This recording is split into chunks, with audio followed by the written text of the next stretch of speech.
Olá, minha irmã, meu irmão, estamos aqui mais uma vez sobre esse vídeo resumido sobre as bem-aventuranças, sobre a felicidade autêntica, e eu quero falar com vocês, dar continuidade do vídeo de semana passada em Mateus 5, verso 2 e 3. Abrindo a sua boca, os ensinava dizendo: bem-aventurados os pobres de espírito, porque deles é o reino dos céus. Eu falava para você semana passada que quem não busca um conselho, quem não busca uma ajuda, quem numa conversa com um amigo não diz para ele: vai passar, a gente vai suportar isso. Esse é o livro das bem-aventuranças, da felicidade, que vai apresentando um programa, uma manifestação de Jesus, de como crescer na vida, de como fazer a vida ficar abundante, de como a vida se desdobrar nessa alegria presente daquele que contempla a presença de Deus no seu dia a dia. Então a gente precisa transpor essa leitura superficial, lembrar que as bem-aventuranças, elas têm a sua raiz lá no Antigo Testamento, estão presentes as bem-aventuranças no judaísmo. O Salmo 1 já diz: bem-aventurado o homem que não anda no conselho dos ímpios. Então Jesus resgata essa história do seu povo e inclui aos seus discípulos, aos seus ouvintes, porque ele sobe na montanha, eles se assentam para ouvi-lo. Então ele inclui, ele faz de uma maneira com que o povo pudesse entender, com que o povo pudesse perceber. A felicidade, então, ela não está presente nas conquistas, nas vitórias, nos títulos, mas na simples satisfação de fazer alguém feliz, de amar as pessoas e de regar o mundo com a esperança de Jesus. O bem-aventurado, ou as bem-aventuranças que você pode estar pensando agora, é uma palavra voltada para o futuro, mas também ela já começa a sua realização agora. Dizer bem-aventurado é afirmar uma coisa: se a felicidade não foi plenamente realizada, ela está em via de realização, porque Deus tem caminhado com o seu povo. Jesus confirma aos seus ouvintes, aos seus discípulos e para nós que a felicidade da pessoa bem-aventurada, ela vai crescendo. São aqueles que chegaram em último lugar da corrida, são aqueles que tropeçaram, são aqueles que deslizaram, são aqueles que fracassaram, são aqueles que entenderam a sua dependência de Deus, a sua dependência do Senhor. Quando ele diz para nós, todos vêm ao encontro de Jesus, todos desejam ouvir Jesus, e Jesus está aqui nesse mundo, presente nas nossas vidas, para que possamos reverberar a sua mensagem, não somente com palavras, mas com gesto, porque a palavra de Jesus estava sempre concatenada, estava sempre aliada à sua postura, à sua atitude, ao seu gesto. Eles se assentam e ele ouve Jesus. Na primeira bem-aventurança, é essa a descrição. No reino de Deus, felizes os humildes de espírito. Justamente o contrário do que poderíamos pensar. Em um mundo onde os ricos, os arrogantes, os prepotentes, os intitulados têm prioridade, têm voz, Estamos num mundo que é assim. Quem tem condições, quem tem poder, tem voz, tem prioridade. Jesus proclama que os humildes é que são felizes.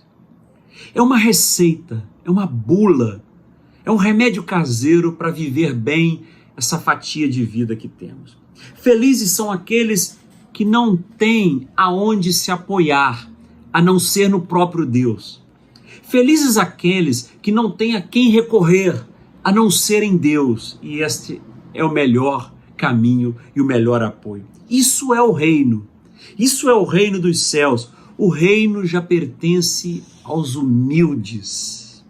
Mas Mateus não fala de humildes apenas, ele fala de humos, de humildes, de pobres de espírito. E aí que está.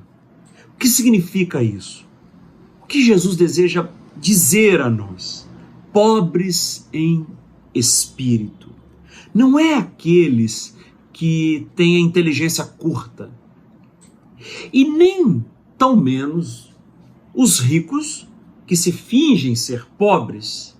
Pelo contrário, Pobres de espírito são aqueles que descobrem a sua verdadeira condição diante de Deus.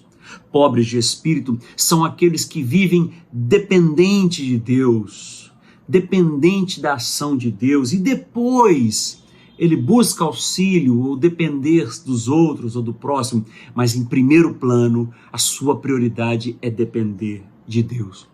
Jesus está mostrando, Jesus está desenvolvendo aos seus discípulos que dependemos de relações, dependemos das pessoas, dependemos de convidar as pessoas amistosamente para participarem da nossa vida, para serem incluídos na nossa vida. O Deus Emanuel, o Deus conosco, e nós todos juntos. É o Deus Emanuel, Deus conosco, e todos nós juntos, reunidos. O amor de Deus é isso, é um amor relacional, que se revela nas relações, nesse aspecto de diálogo com meu irmão, e Deus ali vai se revelando. A ótica que a gente precisa ler esse texto e entender esse texto tem o seu êxito no maior mandamento, Marcos 12, 31, ame o próximo como a si mesmo. Então, ser humilde de espírito é saber que a vida e a liberdade depende da partilha, depende do gesto nobre de acolhimento, depende de relações humanas de fraternidade, do encontro generoso com o próximo. No discurso, Jesus está mostrando que a felicidade está aonde? Em repartir o que se tem e o que se é. Atos 3, na porta do templo, Pedro e João, o que eu tenho, eu te dou. Um homem pedia esmolas. Estaria fadado a retornar no outro dia pedindo esmolas. E eles falaram, o que eu tenho, eu te dou. Isso eu te dou Jesus. Eles deram moedas?